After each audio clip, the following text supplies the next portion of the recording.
Hey, Conscious Habit listeners. My goal is to help support you on your journey of discovering how to live from your highest and most fulfilled self at home and at work. And in that vein, I have some thoughts I'd like to share with you today. So meditate on this.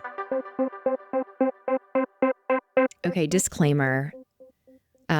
This episode is about conscious parenting, but I am not a parenting expert by any means. Listen, I think all of us are just doing the best that we know how. I do have two boys who are now 19 and 18, and I am incredibly proud of the humans that they are and the men that they are becoming.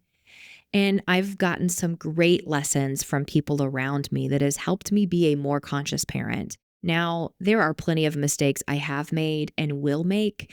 I am perfect by no means and no sense of the imagination. But I do feel like some of these perspectives that have been shared with me have been difference makers in my own parenting ability. You know, the work that my husband and I have put together for these young men that are, facing the world. And I just want to share, I've been saying this a ton to people. I feel like the first, probably 12 years of your kid's life is a lot of leading from the front. And that's hard and challenging, right? It's a lot of follow me, and our kids are following us. They are watching us. They're listening to us, whether we know it or not. They're paying attention to how we speak to ourselves, how we speak to others. They're picking up on all of those cues. And about the time they hit, 12, 13, maybe even a little earlier than that, we really start to, or at least in my humble opinion, it is wise to begin to parent from the side. That doesn't mean that now you become their best friend and you give them no guidance, but this means that we now begin to walk alongside so they learn how to find their own footing, and they're not just walking in our footsteps. They start to create their own path. They learn how to trust themselves, how to have confidence within themselves. And we're walking alongside, guiding, allowing them to have more choices, giving them more space to make mistakes and to bloody their nose. Because challenges are what will create, the strength within our kids. It's hard to watch. We want to rescue them from everything, but it is important that they learn how to find their own footing. And then, they kind of turn 18, or they graduate high school. And this is the path that we're in now, which is we're learning how to lead from behind. And it is new and different territory. We are there to catch them if they fall. But there are even more paths for them to forge. We are not telling them which direction to go. We're no longer walking directly beside them. We are hoping that, they have learned to trust themselves and that they know we're there to support them. But a lot of this is their path to forge ahead. And man, parenting, it really is a way to mirror back to us some of our own healing that is yet to be done. We may project the need to achieve onto our kids because we think they're a reflection of us.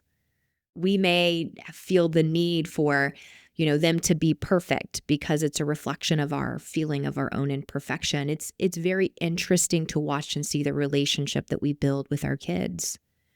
And along the way, I have to say some of the, I think, lessons I'm just the most grateful for is, number one, learning to apologize often because we are not perfect.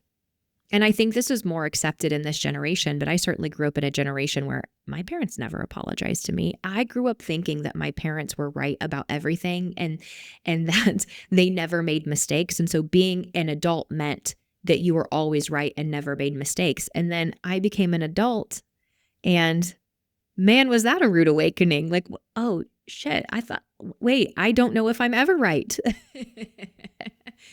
And so Tim Roberts, a mentor of mine for many years, he once told a story to me about kind of losing his cool with one of his kids and how he went up to apologize. And that story was so impactful. I don't think he knows how impactful that was, because just hearing him, this man, say he was willing to go apologize to his children, it changed everything. My kids were pretty young when I heard that story, maybe 2 and 3. And I began to apologize to them if I lost my cool. This was prior to me finding meditation and knowing how to regulate my nervous system.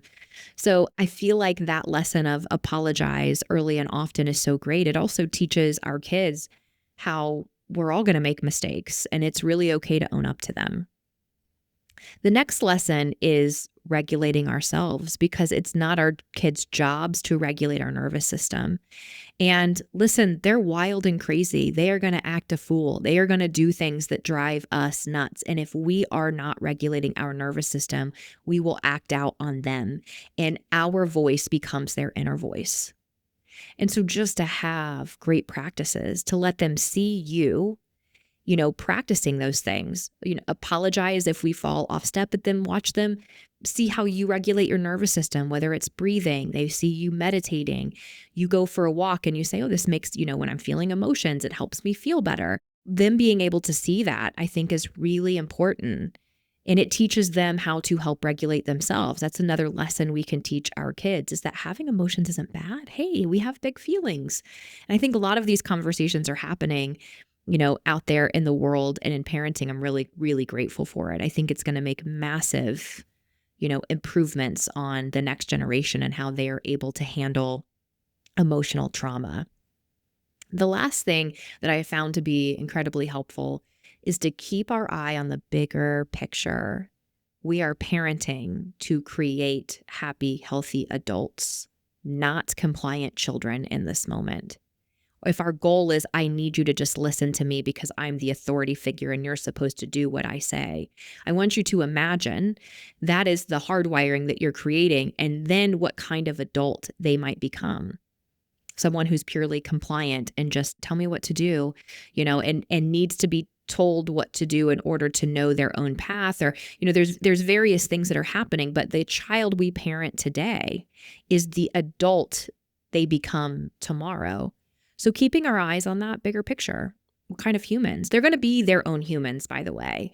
And I think that's part of it too, is knowing they're on their own path. They are becoming their own people. Their job is not to be someone that makes me happy or makes me look good or makes me feel powerful. That is not your child's job. It is our job to get to know them, to delight in their own being, their own uniqueness, not purely their reflection of us. We love to take all the good stuff about our kids and make it about us, right? Like, oh, they're smart, like their mom. Oh, they're stubborn, like their dad. We love to take those parts and make it ours or theirs. But to see the uniqueness of who they are, allow them to become their own human and have the bigger picture of, we want to create happy, healthy beings. How can we parent to that in this moment? Not just parent to a child that I want to listen to me because it feels like I have control. All good and helpful self-reflections. And listen, my boys are 18 and 19. Life is just getting started for them. We have so many more lessons ahead of us. I know they do too. And my most recent advice to them is, now your life really starts, and your job from here on out is to be a student of you because you're stuck with you. So learn how to enjoy the ride. And as parents, I want you to know that if you care about whether or not you're doing a good job, if you listen to this episode hoping to learn something, you are a good parent because you care so deeply. That means you're already taking steps towards being more conscious.